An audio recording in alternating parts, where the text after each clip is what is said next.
Another way that we can modify our input prompts to generate a desirable, customized result is by assigning the context of colors.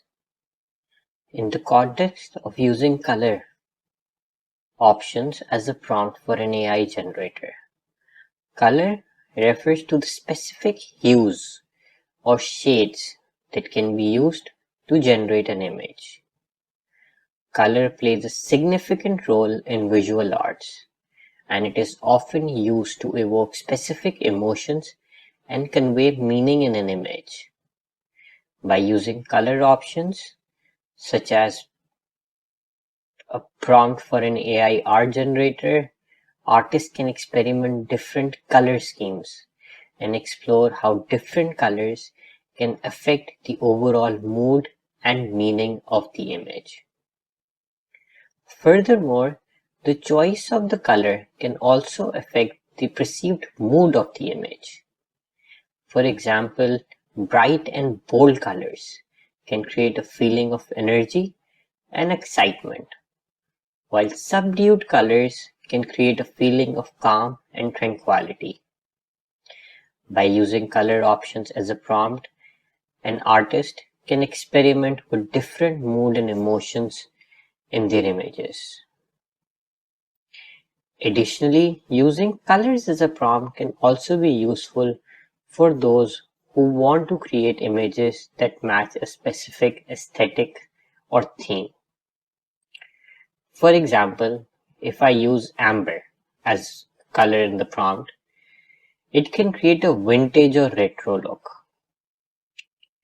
whereas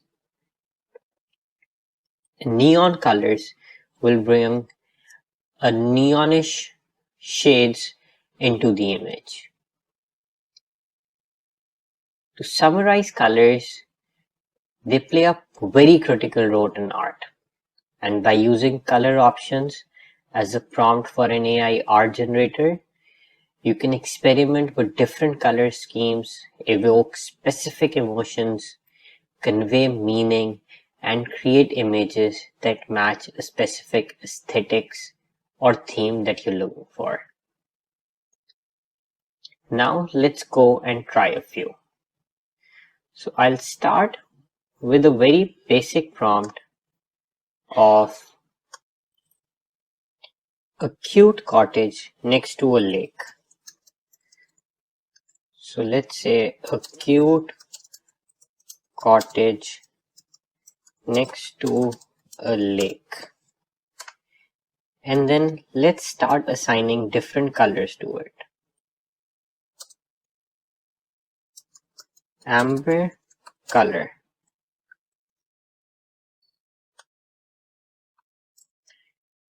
I'll put it first here.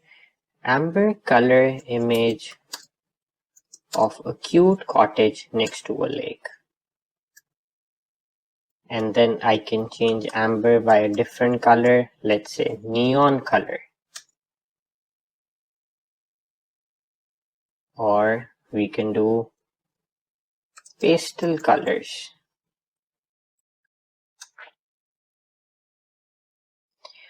While the images load, you can see here within the color, I've given you a couple of options. Of course, this is not an exhaustive list and there are so many other things you can try, but this gives you a basic platform of what you can use and gives you ideas for inspiration when you're generating your own image. So this is our first one, a cute cottage next to a lake. And you see, because I did not assign any color to it or any specific customization in the prompt, it created a very realistic image of an actual cottage next to the lake. The next I assigned amber color, and you see it added a vintage or retro sort of a touch by using the shades of yellow and red, giving it orangish theme overall. And the next one I tried was neon, and you see how significant impact of assigning a color to the image here has that it added neon lights all over the image in different shades. Here it went with the greenish superiority, while here it went with a more magenta and reddish superiority among the neon lights. And the image has completely changed from the one that we have above. Here it's using pastel colors, which is basically the crayon type sort of images that you see, and it gives a completely different look. It actually went and created a cartoonish photo as well because I assigned pastel colors to it, and that's how it got interpreted. So in this way, colors can play a vital role in the overall aesthetics and theme of the image that you're trying to produce, a very powerful input within the text prompt of assigning a color. The next thing I want to quickly touch base on is themes and style. In the context of a photo generation, style refers to the ability to apply specific aesthetic or visual theme to the generated image. For example, I can say 1800s, and then what the algorithm will try and make the image with a style that is retrospective of something from the 19th century. I can say Caribbean, and it will try and copy the bright and vibrant colors of the Caribbean style. I can say comic book drawing, and that will completely change the image and it will look like as if it's from a comic book. And there are a lot of other examples here that you can use, such as graffiti, writing or drawings made on public walls. So let's go and try a few. So to start with, I'll start with a basic prompt of, let's say, a guitar. And then we'll assign some of the themes that we see in it. 1800s theme style, or graffiti theme. What else can we choose from here? Let's do horror. So it will add a completely different touch, I believe, if I type horror in here.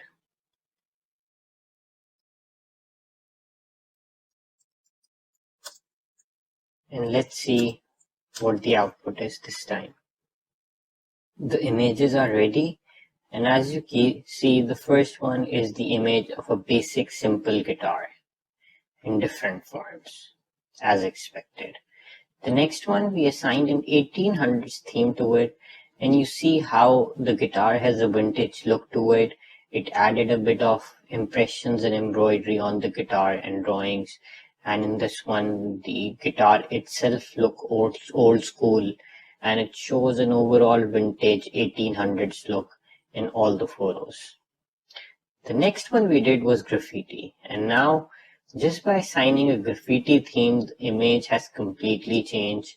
You see graffiti on the guitar, you see guitar placed on a wall with graffiti on it, completely changing the aesthetics by assigning a theme to the same word guitar.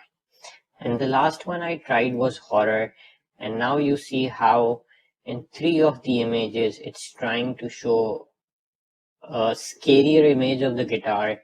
In the 4th one, it actually added a scary man with a mask to make it more horrific sort of an image. So in this way, by just choosing a theme to assign to the object, you can completely change the type of the image that you're creating. If I choose floral, it would be a completely different image compared to what we have seen in the current examples.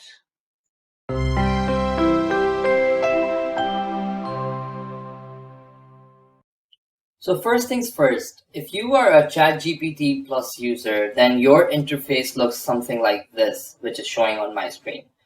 Now, if we want to create a custom GPT, we have to look at a few things. You can see these on the left. These are the plugins or the custom GPTs that I'm using for myself.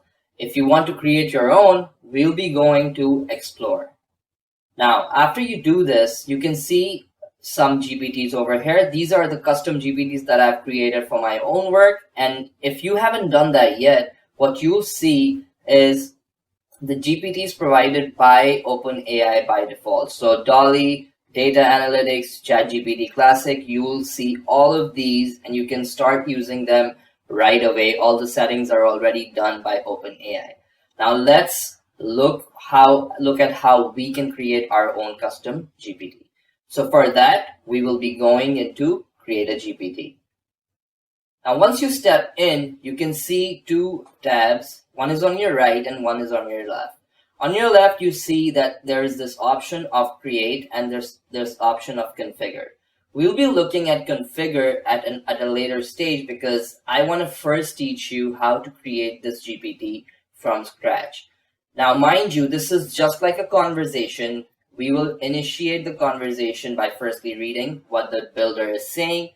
It says, "Hi, I'll help you build a new GPT." You can say something like, "Make a creative who helps generate visuals for new products," or "Make a software engineer who helps format my code."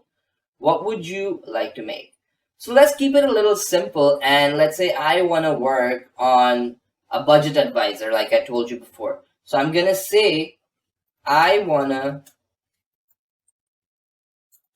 to create a GPT.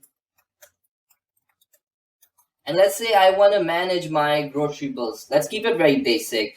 Grocery bills are something that everyone engages in on a very day-to-day basis. So let's do that. That helps me in managing my grocery bills. Let's see what ChatGPT Builder tells us. Now, if you see, it started loading and it says, "Great choice. We'll create a GPT that assists in managing grocery bills. It can organize, calculate, and offer insights on your grocery spending." Now, let's give this GPT a name. How about Grocery Bill Buddy? Does that sound good to you, or do you have another name in mind? Now, if you concentrate, ChatGPT is asking you some of the questions that you were before feeding into it in order to train the GPT.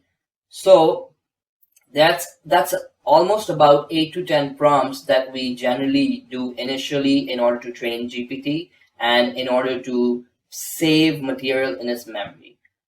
With these custom GPTs, there is no need to do that anymore. With this custom GPT, you are having this conversation to essentially train your GPT, and it will save all that information. So you don't have to do all those initial prompting every time you are working on a task. So I like this name. I'm going to say, yes, I like the name. Let's see what it says. Amazing. So the builder has now generated even a picture for me. So I did not really have to tell it, but this is what a custom GPT does. It's going to help you to this extent. Now, if you see, it says, here's the initial profile picture for Grocery Bill Buddy. It features a stylized calculator surrounded by grocery items in a hand-drawn style. Do you like this design, or would you like to make any changes to it? So I can, yes, let's go for a change this time. Last time we said it's okay, I like it. I will show you that it can change what you want as well, to your preference. I want the main focus to be on the groceries, and let's say make the picture less flashy. Let's see what we get now. So now if you see, the picture is much more simpler. The focus is more on the groceries, and there's a small calculator over here as well. So I like this picture. It can tell me right away that yes, this is my this is the grocery bill buddy that I was using, my custom GPT. So it says here's the updated profile picture now with a focus on the groceries and a simpler nature-inspired style. Does this new design meet your expectations, or are there any further adjustments you'd like? I like it so far, so I'll say I like it. And let's see what we get it now. So guys, once again, you can see fantastic. Now let's refine grocery bill buddy's capabilities and interaction styles. So start, what specific tasks do you want it to help you with regarding grocery bills? For example, should it focus on budgeting, identifying trends in your spending, or providing tips on cost saving? So now, once again, concentrate on the fact that ChatGPT is asking you some questions because it's trying to train itself, and you are assisting that by providing all that information that you have to provide every time you had to perform a task in the past. That does not need to be done anymore. And now it's trying to ask me about the tone. Remember that in all our prompts, we would always provide it with the context, provide it with the tone, talk this way, you are addressing such a situation, etc., etc. Now we are doing that all in this preliminary phase so that once I start using this GPT, I don't need to remind it again because it's saved in the memory and it won't get erased. So what I'm going to do is I'm going to say, let's focus on budgeting. And I'm going to say, let's say that I am trying to be more inclined towards healthy food consumption now. So I want to increase my expenditure on healthy foods and I want to reduce it on junk. So that's what I'm going to tell my GPT, that let's focus on budgeting. I want to increase my expenditure on healthy foods and reduce it on junk food. I want the GPT to analyze my bills and provide tips for doing so.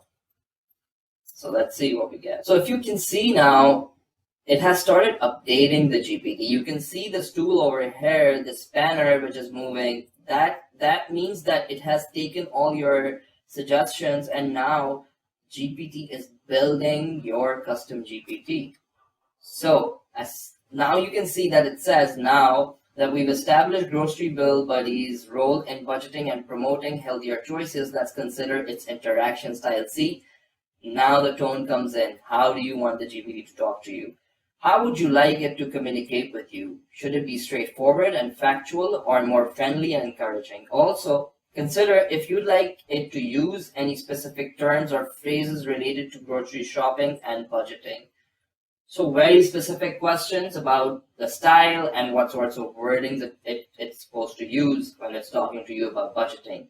Now let's say I'm a person who likes to be healthy, but at the same time I don't want to be scolded or I don't want to be schooled about it. So I would prefer someone who is friendly and who is more so a person who is giving me advice so that I can follow it. So I'm gonna say I want it to be friendly towards me, yet make sure that I am not running behind on my goals. So I want the GPT to also make sure that I'm following my goals while sounding friendly. Then I also say, don't give me vague advice. The advice should... Okay, let's leave it over here and let's see what it says now. So you can see again, The spanner has appeared. I've given some new instructions to the GPT builder, and now it's trying to update my GPT accordingly. And I'm going to see you once that's done. So now we see that it says with Grocery Bill Buddy's role, interaction style, and communication preferences defined, let's think about any specific guidelines or limitations for its responses. Are there certain topics or types of advice it should avoid? Or perhaps there are specific ways you'd like it to handle misunderstandings or unclear information in your grocery bills. So there can be chances when you give it a bill, there might be some inconsistencies in that. So you can always ask your GPT to clarify them. So I'm going to say, yes, I want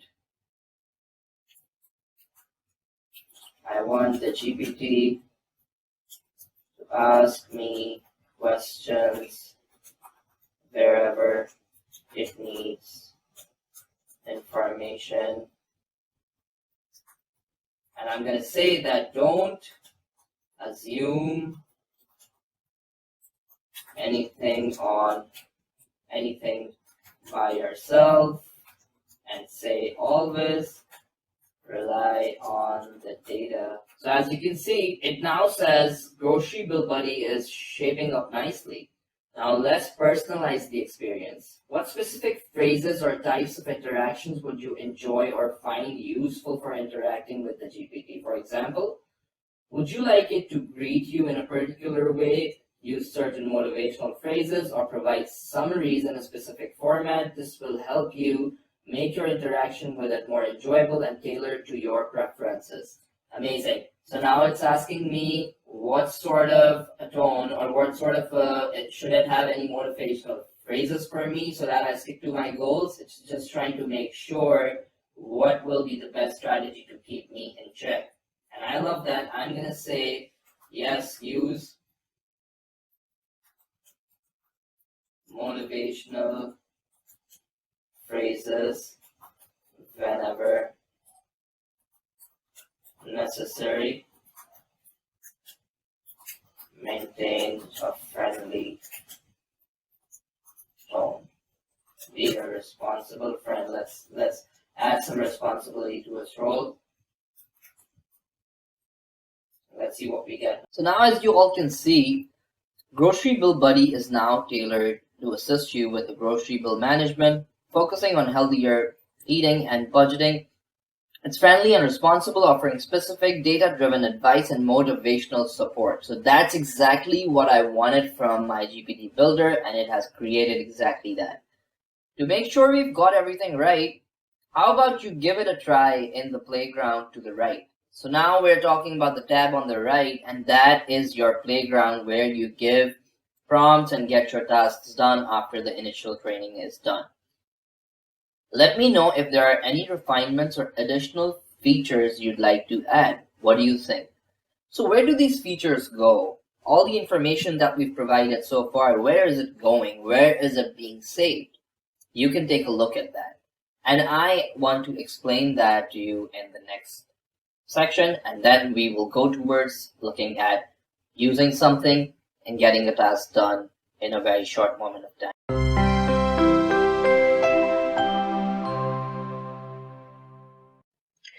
The next things I want to touch base on are material, artistic mediums, emotions, and location. To start with material, you can specify materials that can also influence the composition of the image.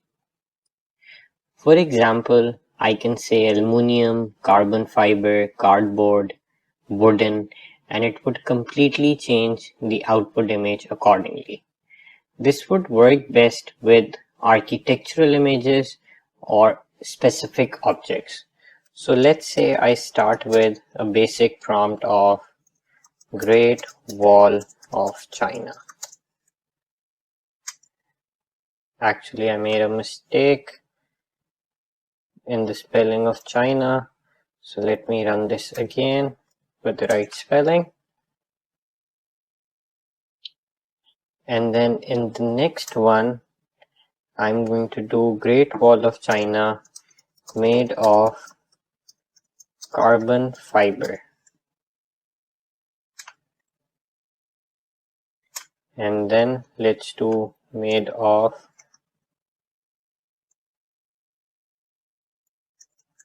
wood,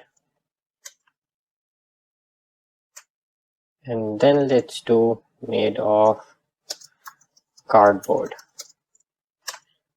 And let's see how this impacts the overall image that we're creating in each case. Now our images are ready, and let's see what output did we get. So the first one is actually the image of Great Wall of China. Looks like a very realistic image from version 5 of MidJourney. The next one we did was, actually the first one is with the wrong spelling of China, but the algorithm was smart enough to understand what I'm asking for, and it did produce the image of Great Wall of China. In the next one I said made of carbon fiber, and you see it completely changed the brick walls, and now the walls are made of carbon fiber actually, and made them black. The next one we did was wood, and now it has completely changed the composition of the image such that it looks like the wall of China is made of wood, especially in this one where it keeps the overall structure of wall of China intact and at the same time add wood on top of it. And the last one we did was cardboard, and now it did not change the actual Great Wall of China into a cardboard, but it's showing a model of Great Wall of China made out of cardboard, and that's why you see humans in the photos. In all the 4 photos, we know that it's inside a room. So we know we're working with a model of Great Wall of China and not the actual image of the wall. And that's how the algo interpreted it. It used its own logic and sense to understand that if I'm asking for a cardboard, then it has to be a model and not the actual image. So in this way, there are different interesting things you can try and see how assigning a material can make a huge significant difference on the type of the output that is created. What if I said cellulose wall, Great Wall of China, the output would be completely different. The next thing I want to touch base on is artistic mediums. And in the context of images, the term medium refers to the material or format used to create the image. This can include traditional art media such as canvas, paper, or paint, as well as digital media such as computer screens, printers, or digital files. The medium used can have a significant impact on the look and the feel on the image, as different materials and formats can create different textures and color effects. Now here's a list of different artistic mediums that we can use.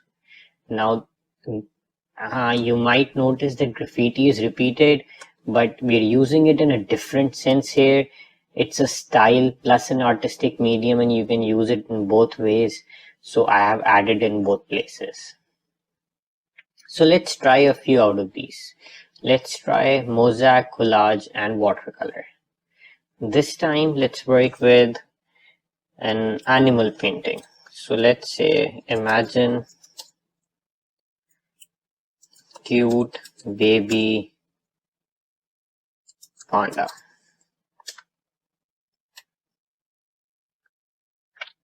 And then let's start playing around. Watercolor painting of cute baby panda.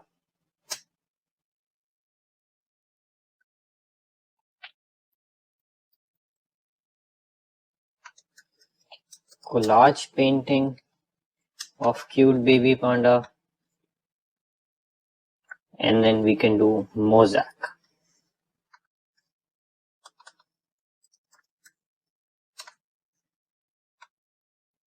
Let's try one more, and let's say wood carving painting of cute baby panda. So What I expect here is that the first one will be the cute baby panda painting. Collage essentially means putting in together pieces of cloth or paper or stuff like that to make an image. From there, mosaic will have a similar feature to collage, in which it will be created from fragmented pieces of different objects and arts.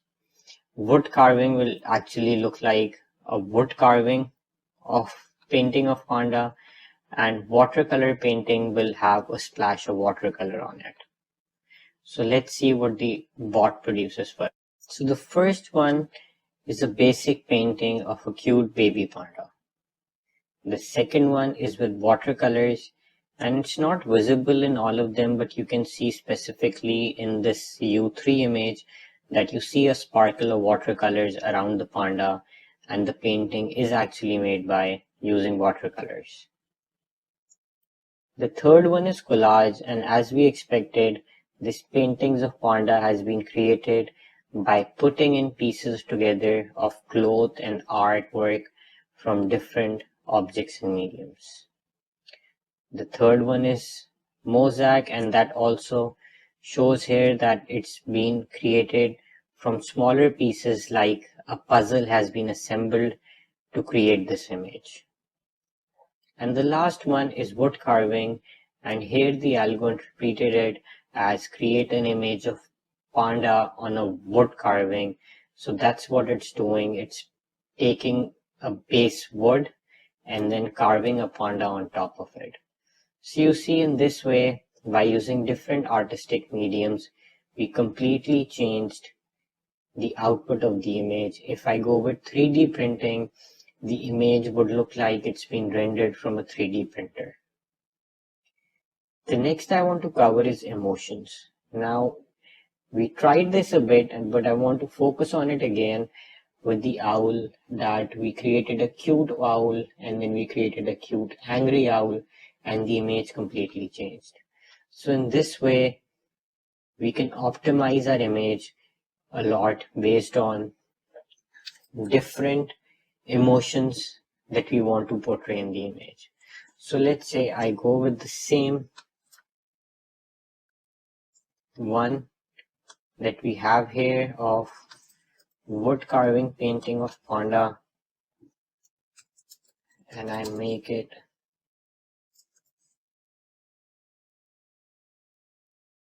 cute, adventurous baby panda, and then I can do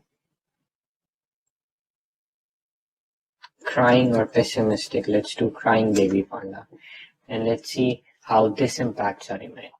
So you see, as I added adventurous here, it tried creating a more playful image of the panda. In all the images, it looks like it's happy, it's playing, or that sort of a feeling.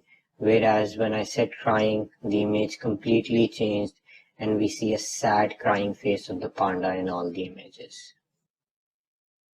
The last thing I wanted to touch base on is location. Using different environments can set images apart considerably and set unique aesthetic moods of the final generated output. For example, mountain peak, indoors, underwater, in a forest, or a rooftop.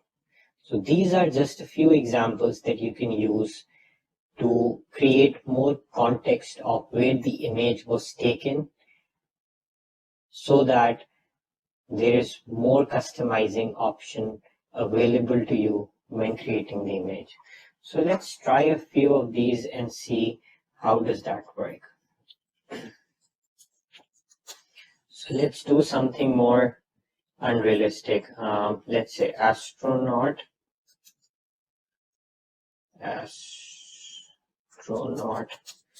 sitting on a chair.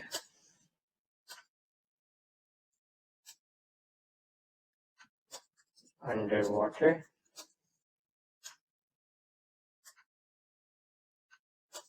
On top of a mountain.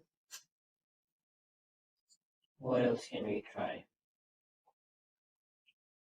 Let's do the lunar colony.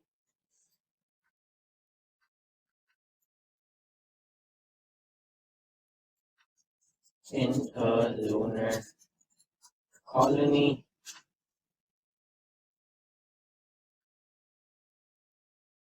in a hidden underground bunker. Bunker also sounds funny. So let's try that.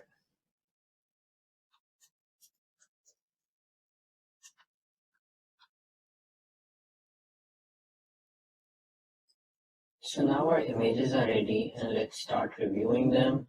So the first one is just an astronaut sitting on a chair. It actually added a very realistic face here as well.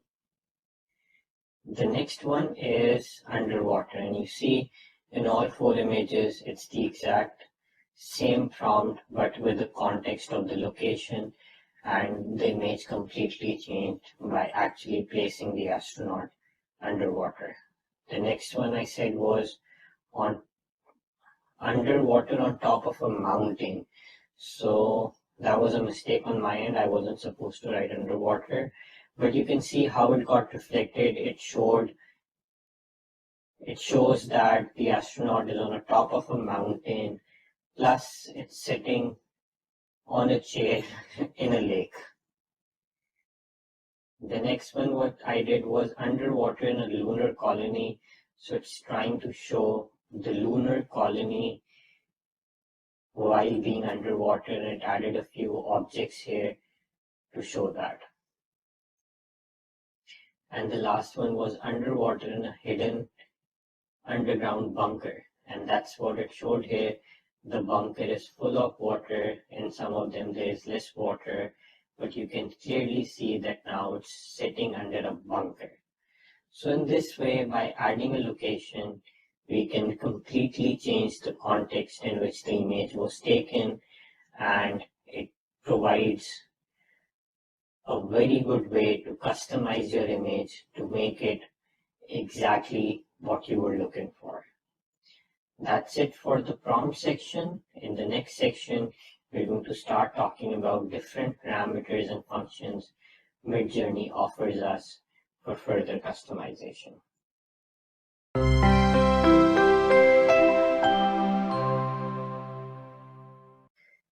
The next thing we're going to dive into in this section is understand the different parameters or functions that are provided by MidJourney that we can use to further customize our image. These include concepts such as aspect ratio, quality of the image, stopping an image using the stop parameter, stylizing the image, which basically determines the overall composition and form and how creative we want it to be, the seed parameter, chaos parameter, and the tile parameter. Now, starting with aspect ratio. Aspect ratio basically is a term that's used to describe the proportional relationship between the width and height of an image, a video, or a display screen. This is a terminology commonly used in different screens. This is something you could have seen when you're buying a monitor or a TV as well. For example, a 4:3 aspect ratio means that the width of the image is 4 units and the height is 3 units. This is a common aspect ratio used in older television screens. A 16:9 aspect ratio is a wider rectangular shape and is commonly used in modern widescreen displays, probably like the one that you're using right now. Aspect ratio is an important consideration when creating or viewing content, as it can affect the overall composition and visual impact of an image or video. Different aspect ratios can also affect how content is displayed on different devices. and that makes a huge difference. Now, some of the common aspect ratios used are 1:1, which means the height and the width will be the same, commonly used in social media platforms such as Instagram and Facebook. 4:3 is the standard aspect ratio for older TV screens, like we discussed. 16:9 is the modern TV screen. 21:19 is the ultra-wide aspect ratio used for computer monitors and cinema screens to provide an immersive viewing experience. 5:4 is a common aspect ratio for computer monitors as well. 3:2 is mainly used in cameras of 35mm film format. Now let's go to MidJourney, create an image and try different aspect ratios on it. So let's start with the basic prompt. Let's say muscular robotic futuristic Batman futuristic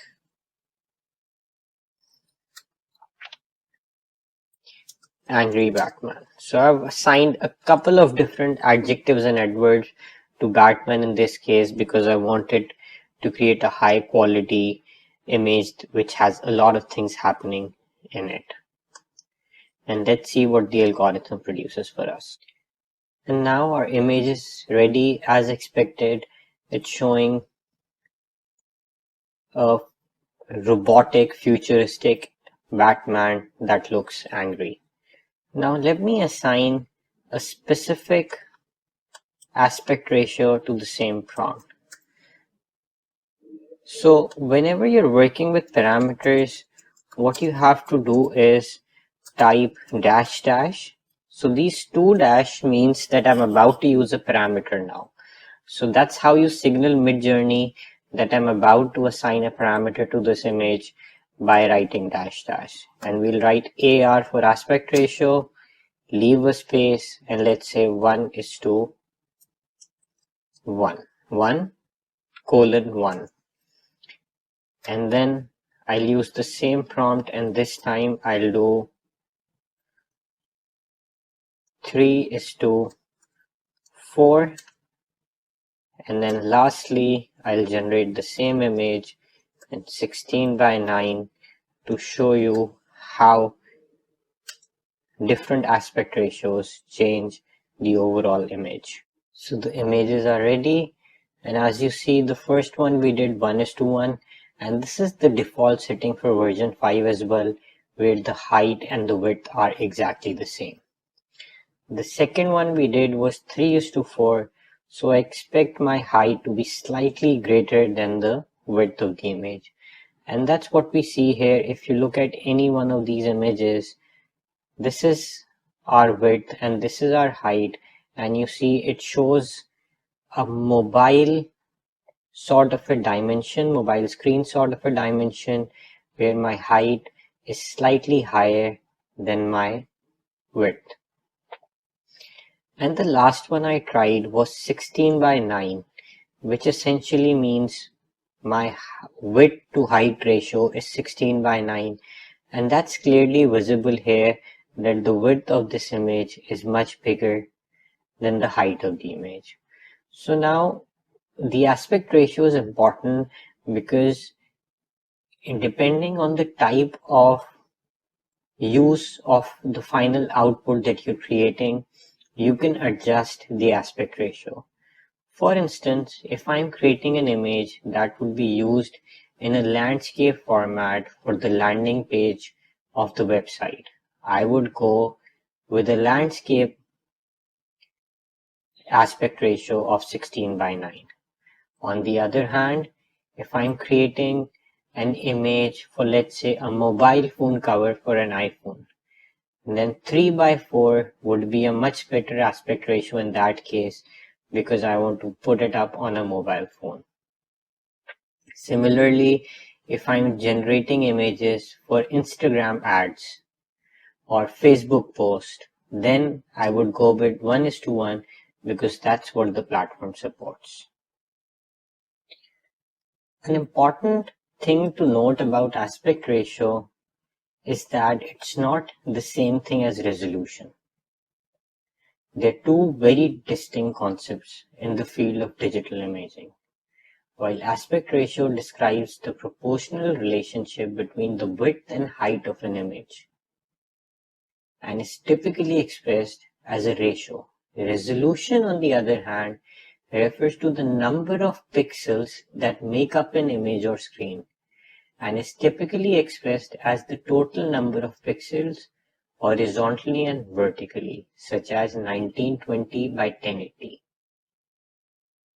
Although these concepts are related, but they're very different from each other.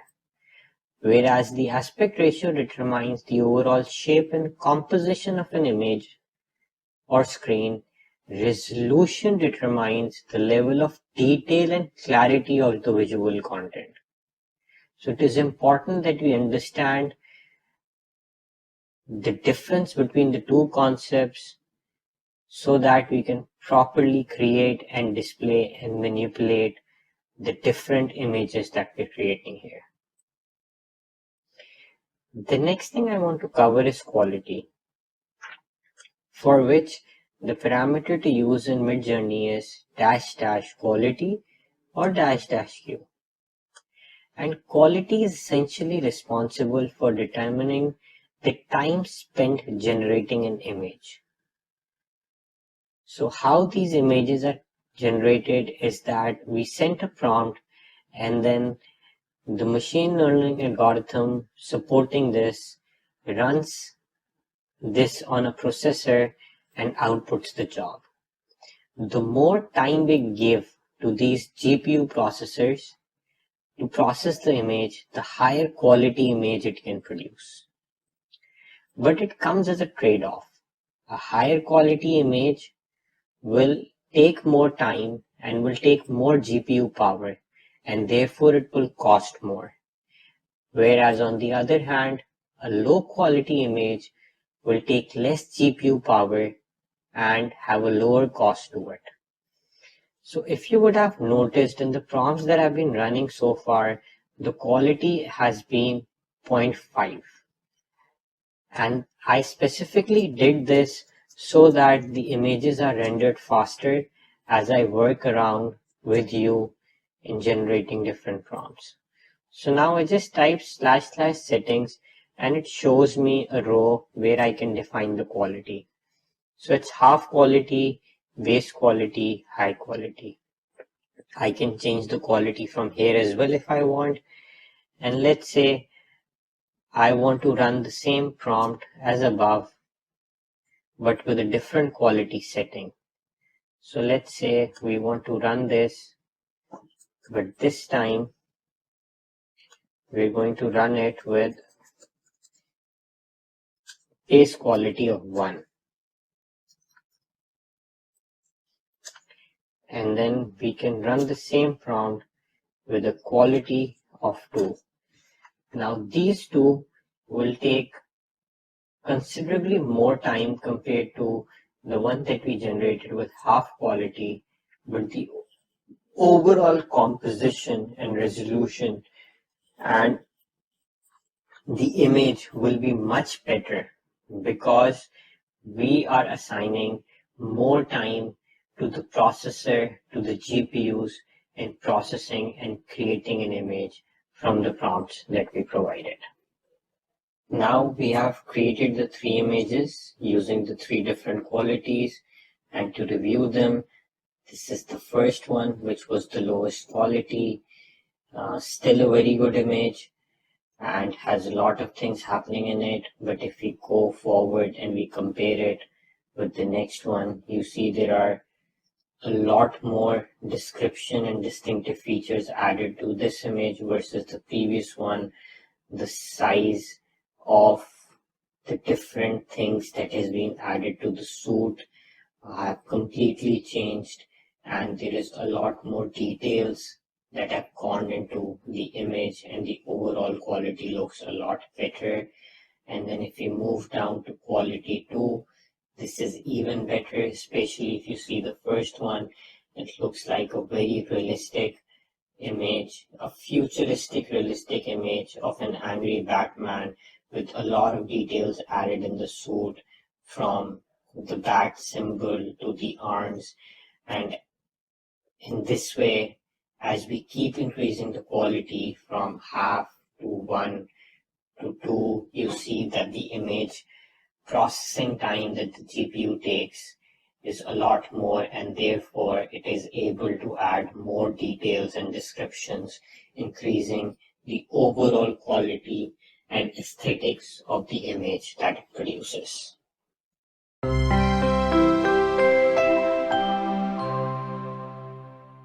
So now we've seen how to create the custom GPT.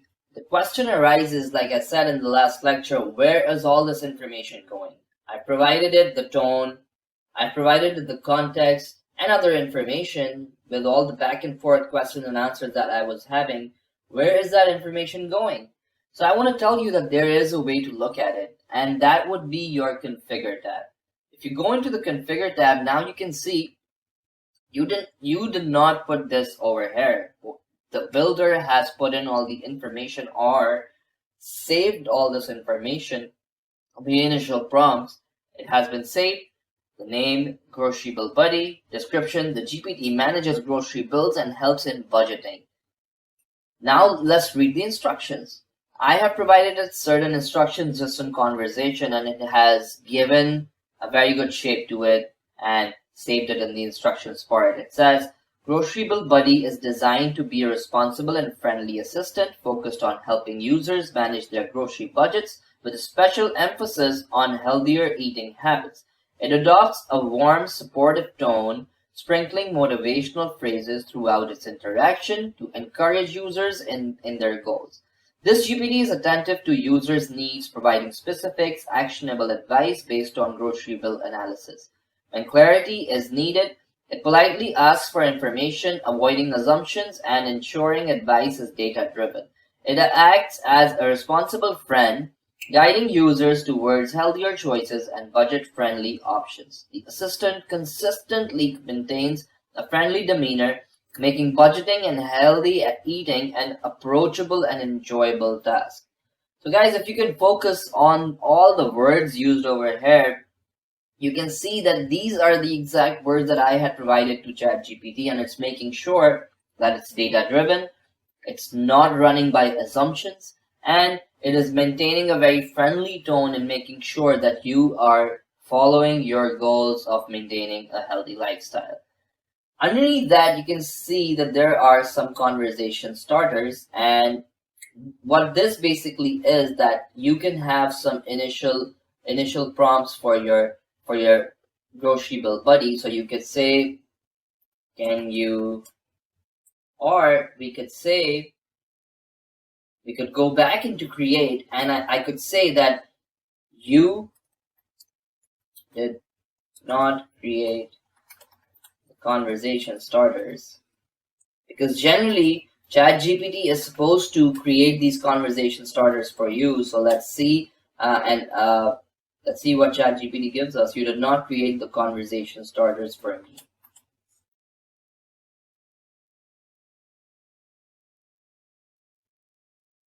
Now, as you can see, again, the spanner has appeared and it's updating the GPT. GPT behavior has been updated, and it says that I've added some conversation starters to help you interact with Grocery Bill Buddy.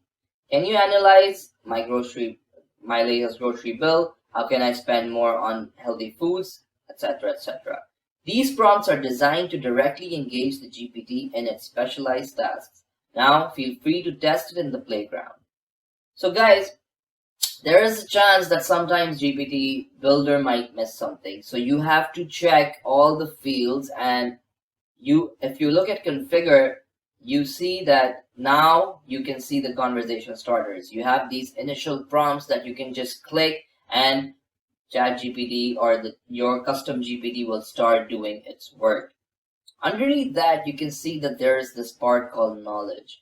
This is where other information goes in. So let's assume that you want to give in some specific information about your eating patterns or your grocery or your expenditure over the last month. You can give that sort of information. You can save that in the knowledge base, and I will be showing that to you in all the case studies that we do. Right now, I'm just taking you through some very simple examples. So now we're going to analyze a Costco bill that I'm going to provide to ChatGPT to show you the power of this custom GPT.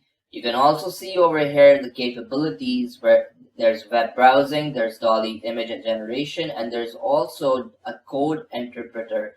So you can turn these on, and once you do that, your custom GPT has these enablements and it can use these to get your task done. And also there is some actions that will also be taught to you later on in this lecture. So I'm going to see you in the next part where we upload a Costco bill.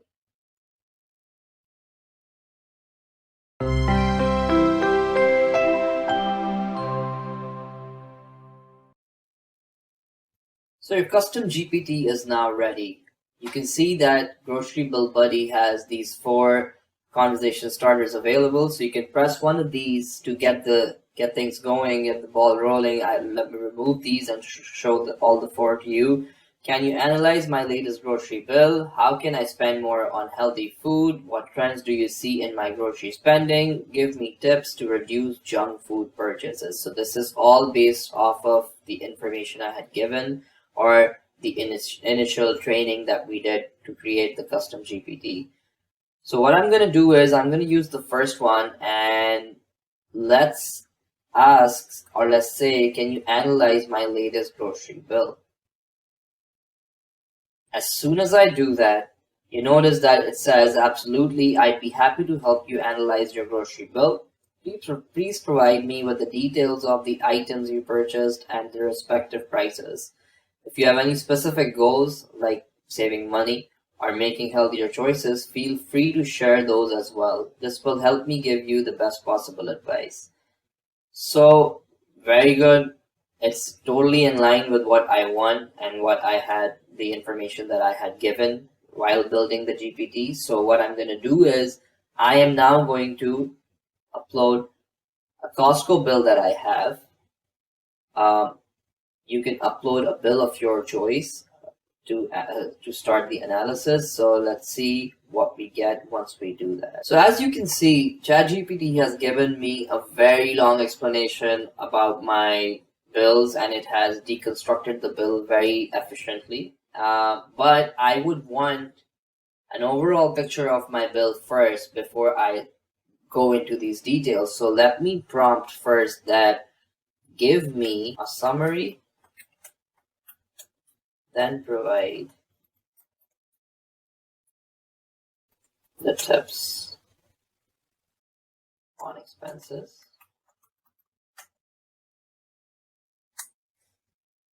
So let's see what we get. So there you go. Now you have a summary of the expenditure that you did on your grocery bill. You can see the protein sources. It has broken it down into categories, which is protein sources, vegetables, dairy, and others.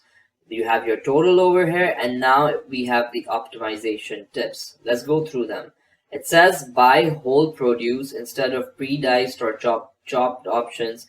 Buy whole vegetables like tomatoes and onions to cut yourself, saving money and possibly extending freshness. So something health related. So cheese choices. Opt for cheese that's on sale or buy in large blocks and shred it yourself, which can be more cost effective. So it's giving you suggestions to save up as well and stay healthy.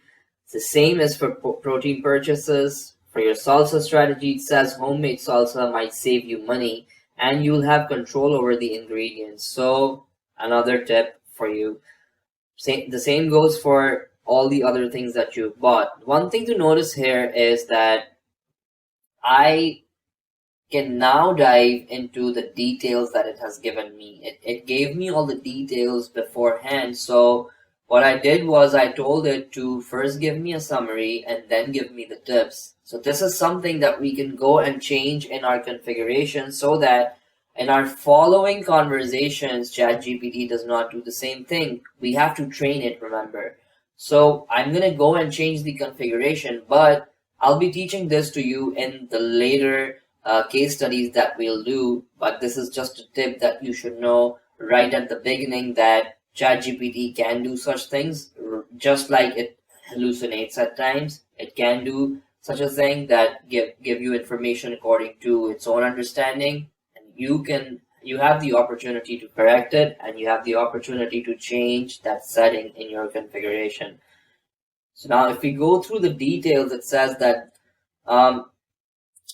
the chicken breast, this is a healthy protein choice, great for lean meals. The price seems typical for bulk purchasing. To maximize savings, consider preparing and freezing meals and portions. So it's trying to give you management tips for your grocery, how you can lower your cost, how you can live a healthier life, which is an instruction that I gave, right?